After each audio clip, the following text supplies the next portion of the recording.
میں Multan university of science and technology کے جو اس وقت ہمارے دوست ہیں یہاں، وہ میں محمد علی گردیزی صاحب کو بھی، ڈاکٹر ارشد صاحب کو بھی مبارکباد پیش کرتا ہوں کہ انہوں نے بہت کم عرصہ میں 1 سال 4 ماہ کے اندر اس یونیورسٹی کو کھڑا کیا اور ان کے ایڈمیشن بھی ہو گئے، اور اتنی تعداد میں ایڈمیشن ہوئے کہ اب ان کے پاس ویکینسی بھی نہیں ہے، تو اس لیے میں یہ مبارکباد کے حقدار ہیں۔ ہمارا خاندان کا تعلق ایک حوالے سے لوگ جانتے ہیں کہ ہم سیاست میں ہیں، مگر جو ہمارا حوالہ جو ہے، ہمارا جو تعلق رہا ہے، ہم ایجوکیشنسٹ بھی ہیں۔ آج صدر صاحب بھی انجمن اسلامیہ ملتان کے تشریف فرما ہیں۔ ان کے زیر اہتمام اس زمانے میں جب مسلمانوں کو ایڈمیشن نہیں ملتے تھے، اس وقت ہم نے تعلیم کو فروغ دیا اور مسلمانوں کے لیے ایڈمیشنز کے مواقع فراہم کیے۔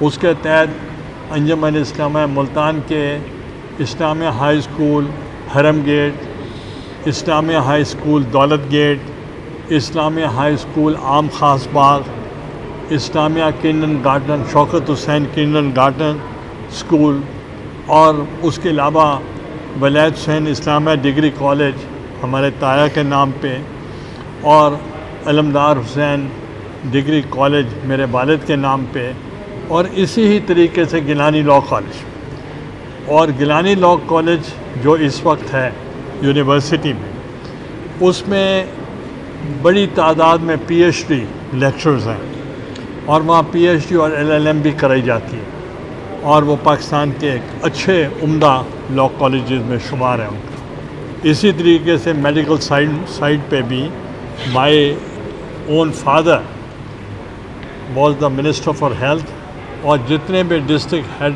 کوارٹرز ہاسپٹلس تھے، خواہ وہ مظفر گڑھ میں ہو، ڈیرہ غازی خان میں ہو، میاں والی میں ہو، ملتان میں ہو، ان کی انہوں نے بنیادیں رکھی۔ اور جب اردوغان پرائم منسٹر تشریف لائے فلڈز میں، اس وقت ان کے لیے بھی انہوں نے یہاں ہاسپٹل کا افتتاح کیا، سنگ بنیاد رکھی، اور جتنے بھی یہاں تعلیمی آپ کو نظر آ رہے ہیں کام، وہ اس میں ہماری کاوشیں ہیں۔ اور تیسرا حوالہ روحانی ہے، جو درگاہوں کے سلسلے سے ہمارا تعلق ہے، اور ہمارے جد امجد نے اس اپنی تبلیغ کے ذریعے لوگوں کو مسلمان کیا، تلوار کی زور پہ نہیں، اپنی ٹیچنگ اور پریچنگ اور کردار کے لحاظ سے انہوں نے سب کانٹیننٹ میں انہوں اسلام کی تبلیغ دی۔ اور آج جو میں یہاں آیا ہوں، میں نے پورا دورہ کیا ہے، اور مجھے بہت خوشی ہوئی ہے کہ تعلیم کے میدان میں یہ 2 اہم شخصیات یہاں آ کر انہوں نے کام کیا ہے، اور انہوں نے کافی تبدیلی یہاں آئی ہے۔ اور اس یونیورسٹی کے بعد اس خطے میں اور اپرچونٹیز نوجوانوں کو ملیں گے کہ وہ یہاں تعلیم سے آراستہ ہوں گے اور پوری دنیا میں اپنا نام روشن کریں گے، تو اس لیے یہ مبارکباد کے مستحق ہیں۔ گردیزی صاحب کے ساتھ بطور وزیر اعظم کے بھی اور اس سے پہلے بھی ہم نے بہت کام کیا ہے، اور یہ ایک بہت اچھے، بہت سلجھے ہوئے اور باصلاحیت آفیسر رہے ہیں۔ یہ he is retired as a secretary civil aviation اور سیکرٹری کمیونیکیشن، اور ملتان میں جو آپ نے ترقی دیکھی یہاں، وہ اس میں ان کی بے تحاشا کاوشیں تھیں۔ اس لیے ہم نے اس پورے ملک میں تعلیم کے لیے ہم نے بنیادی کردار ادا کرنا ہے، اور ہماری پارٹی کے منشور میں تعلیم جو ہے وہ صحت اور تعلیم وہ اولین شمار ہوتی ہے. تو اس لیے آج جو یونیورسٹی یہاں بنی ہے قلیل عرصوں میں یہ 5 اسٹار لیول کی انٹرنیشنل لیول کی یونیورسٹی ہے. میں بار بار ان کو خراج تحسین پیش کر. بہت مہربانی. اچھا سر، آپ کے دور میں ملتان صوبے جنوبی پنجاب میں تعلیمی میدان میں بڑے کام ہیں. آپ یونیورسٹی میں آپ نے اسکالرشپس دی، اس کے علاوہ گیلانی لا کالج ہیں، مختلف جو ہے وہ تعلیمی ادارے بنائے گئے.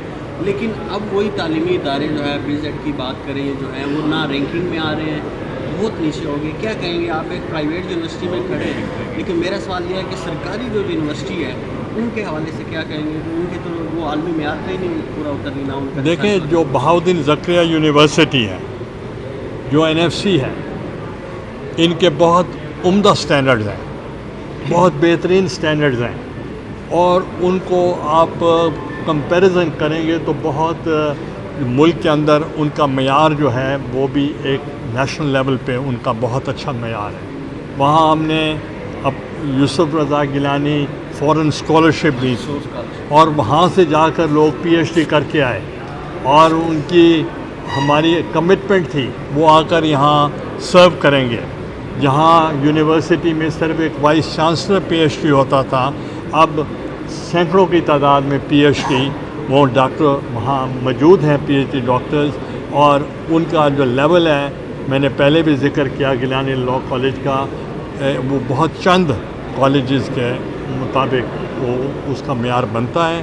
اور اوورآل بہت زیادہ، اگر آپ امریکہ میں دیکھیں، آپ لیٹن امریکہ میں جائیں تو آپ کو نشٹیرین بہت نظر آئیں گے، جو آپ کی اپنے ایسوسیشنز جو بنی ہے ڈاکٹرز کی، اس میں موسٹلی جو ہیں وہ نشتر میڈیکل کالج سے پڑھے. نے واپسی کی ٹکٹ کروانی ہے تو کیا سمجھتے ہیں سزا یافتہ ہیں وہ آئیں گے، گرفتار ہوں گے، یا کسی ڈیل کا نتیجہ ہے؟ دیکھیں، میں ان کی ذاتی شخصیت پہ کوئی کمنٹ نہیں کروں. سیاستدان ہیں، ہر سیاستدان کو لیول پلینگ فیلڈ ہونا چاہیے، وہ آ کر اپنا رول ادا کریں. نئی حلقہ بندیوں کی بات کرتے چلیں تو آبادی کا تناسب بڑھ رہا ہے، جبکہ PP کے معاملے میں ملتان سے 1 سیٹ کم ہو گئی ہے. کیا کہیں گے؟ دیکھیں، اس کے لیے ابتدائی ڈیلیمیٹیشن ہوئی ہے، اب اس کی آبجیکشنز ہوں گی، اور اگر کسی کو کوئی آبجیکشن ہوگی تو وہ الیکشن کمیشن کو اپیل کرے گا، اور اس کے لیے ابھی ٹائم ہے. اچھا سر، دہشت گردی کی ایک نئی لہر آئی ہے بلوچستان کے اندر جو واقع ہوا ہے بابا ڈولی.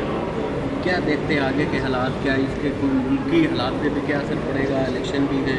دیکھیں، جب میں پرائم منسٹر بنا تو سب سے بڑا ایشو اس وقت جب آیا وہ دہشت گردی تھی اور انتہا پسندی تھی، اور ہم نے تمام سے مذاکرات کیے، ہم نے قبائلیوں کے ساتھ بھی مذاکرات کیے، مگر جب آپشنز ختم ہو جائیں تو ہمیں ملٹری آپریشن کرنا پڑا سوات اور مالاکنڈ میں.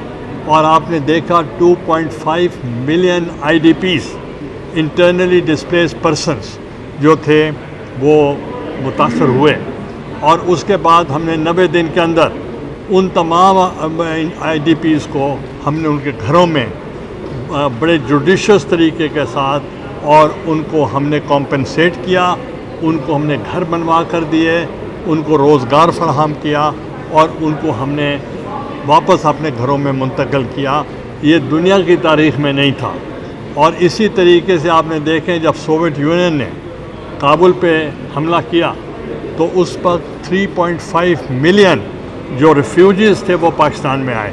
دنیا ان کو بھول چکی ہے، بھلا چکے ہیں ہر کوئی، مگر وہ یہاں رہ رہے ہیں، یہاں تعلیم حاصل کی ہے، یہاں ان کی شادیاں ہوئی ہیں، یہاں ان کا ذریعہ معاش ہے، مگر دنیا کو ان کا کوئی خبر نہیں ہے.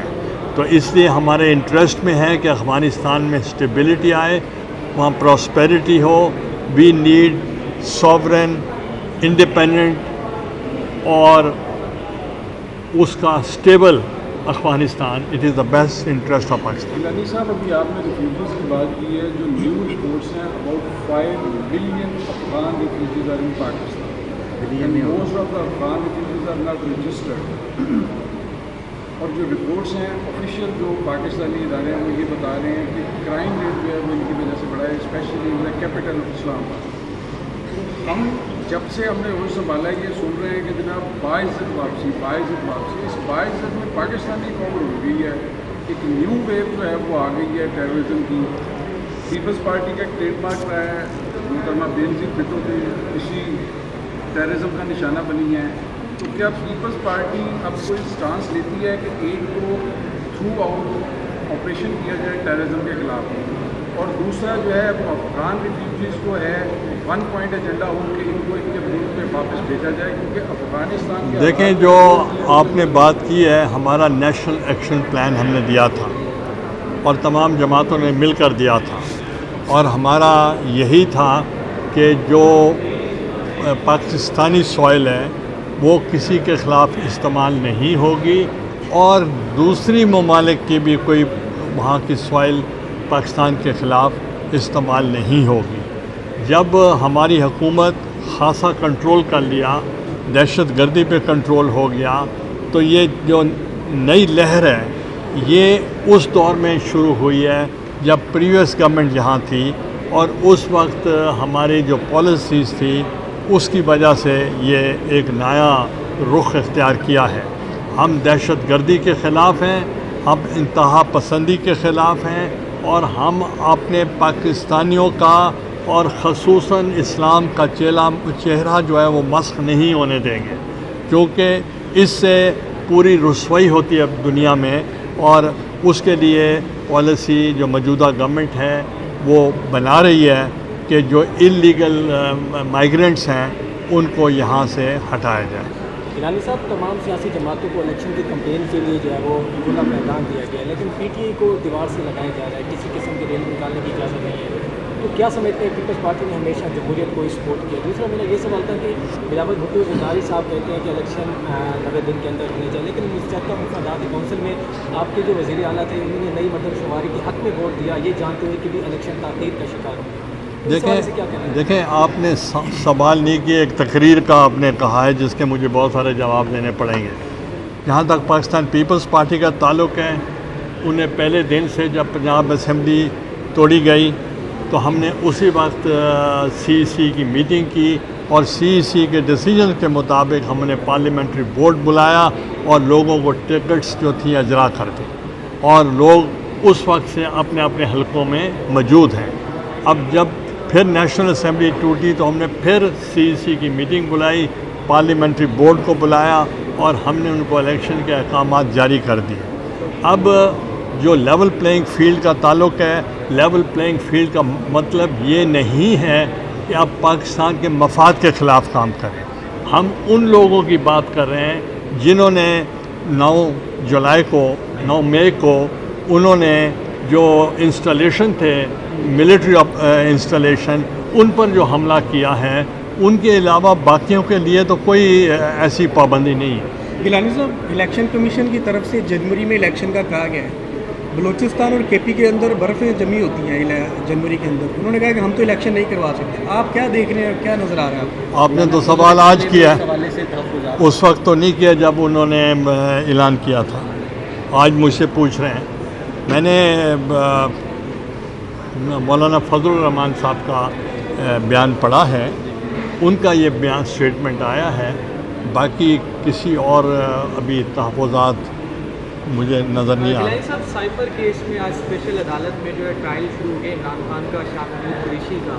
ایک جانب کہا جاتا تھا کہ وہ سائبر کوئی ہے ہی نہیں، اس کی حقیقت نہیں ہے، دوسری جانب ٹرائل شروع ہونا چاہیے، دو الگ باتیں نہیں ہیں۔ دیکھیں، سائفر کا ایشو لے کر انہوں نے جب عدم اعتماد ہم نے تحریک ان کے خلاف ڈالی تو اسپیکر نے پہلے رولنگ یہ دی اور لہرا کر کہا یہ سائفر ہے اور یہ ملک دشمن ہے اور یہ غدار ہیں جو اسمبلی کے ہیں، اس لیے ہم نو کانفیڈنس ریجیکٹ کرتے ہیں۔ اور اسی ہی طریقے سے آپ نے دیکھا ہوگا کہ پرائم منسٹر جس کے خلاف عدم اعتماد آ چکا ہو وہ ایڈوائس نہیں کر سکتا پریزیڈنٹ کو کہ اسمبلی ڈیزالو کر دی جائے، وہ آرٹیکل 6 میں آتے ہیں، مگر انہوں نے کیا اور صدر پاکستان نے بہت ہی سادگی کے ساتھ 20 منٹ میں اسمبلی توڑ دی۔ تو پھر وہ عدالت کی طرف سے بحال ہوئی. تو اس لیے سائفر کا وہ ایک بیانیہ بنا کر انہوں نے جلسے کیے، اسمبلی میں باتیں کی، انٹرنیشنلی باتیں کی، اور بعد میں کہا وہ تو مسئلہ ہی نہیں تھا. مگر خود عدالت میں گئے کہ اس کا عدالت فیصلہ کرے کہ سائفر کا فیصلہ ہے جو عدالت میں ہونا چاہیے. اگر میں حکومت میں ہوتا تو اس کو صرف اسی لیول پہ، فارن آفس لیول پہ ڈیماش کرتا اور یہ matter would have been over. مگر یہ نہیں ہے کہ آپ ایک جھوٹا کاغذ اٹھا لیں اور اس کو پبلک میں جائیں. یو آر انڈر اوتھ، اور اپنے اوتھ اٹھایا ہوا ہے کہ آپ کوئی قومی راز جو ہوگا وہ آپ باہر نہیں نکالیں گے. پھر تو آئندہ پھر تو حلف بھی نہیں ہونا چاہیے وزیر اعظم سے. مجھ سے کبھی سنا ہے کہ میں نے کبھی قومی راز کے بارے میں بتایا ہو کہ کیا میں I was the longest serving prime minister and unanimously elected prime minister of Pakistan. میں نے ایک بات بھی آج تک نہیں. گیلانی صاحب، ماضی میں آصف علی زرداری میں پوری پیپلز پارٹی کی مفاہمت کی پالیسی رہی ہے، لیکن حالیہ اگر بیانات دیکھیں چیئرمین صاحب کے بلاول بھٹو صاحب کے، تو وہ تھوڑا لگ رہا ہے کہ کوئی دیکھیں جو حالیہ CEC کا اجلاس ہوا ہے تو ہم نے تمام CEC نے اختیارات آصف علی زرداری صدر صاحب کو دیے ہیں کہ آپ جو ہمارے تحفظات ہیں وہ ریلیونٹ کوارٹرز پہ ان کو اٹھائیں، اور ان کو انہوں نے جو پالیسی تھی ان کے مطابق ان کو اختیارات دیے گئے. Thank you.